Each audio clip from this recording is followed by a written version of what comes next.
Hey everyone, it's Duncan from overlandjournals.com and welcome to yet another Tuesday vlog. Today I'm in beautiful Port Adelaide. Look at the blue skies. It's a perfect day and it's a beautiful part of our city.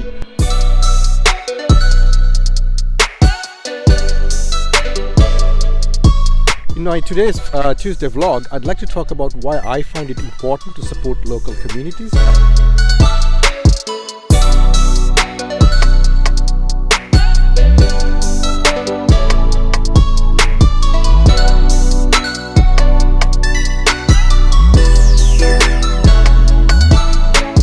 When we travel overlanding, it's not cheap.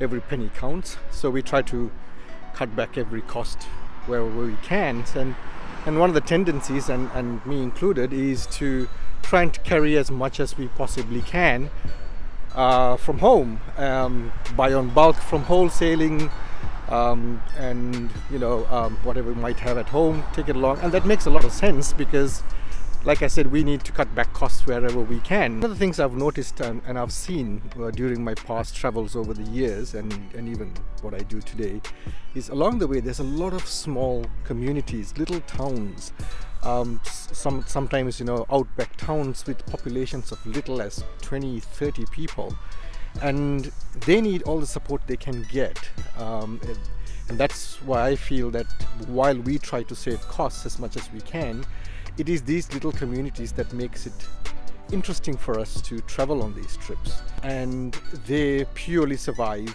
on the support of tourists like us. So that's why I find it quite important that we find in any little way to support these communities. While these little towns will get some form of support from government and maybe even like outlying businesses such as cattle stations and so on, they rely to a great extent on support from travelers like ourselves. And that's why I feel that every little bit, if you can just spend, buy a little, go into a coffee shop, buy a coffee or buy a donut, it won't break the bank. Yes, we are trying to save a bit of cost because it's not cheap to travel, but buying a coffee or buying a donut or a pasty, it's not going to break the bank for us. So, but at the same time, that little bit spent will go a long way in supporting these communities.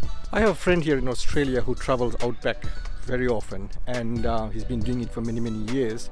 And one of the things he does when he travels, and he goes to each location more than one time, so what he does is sometimes he speaks to the locals and then tries to find out what it is that they need, and then the next time he goes back he takes that along with him. I know, for example, last year he went to a remote community here in South Australia, and he knew from his previous trip that they needed some spare parts for their generator, so he took a spare part from here. And then not only did he get the spare part through to them, but he also helped them to install it.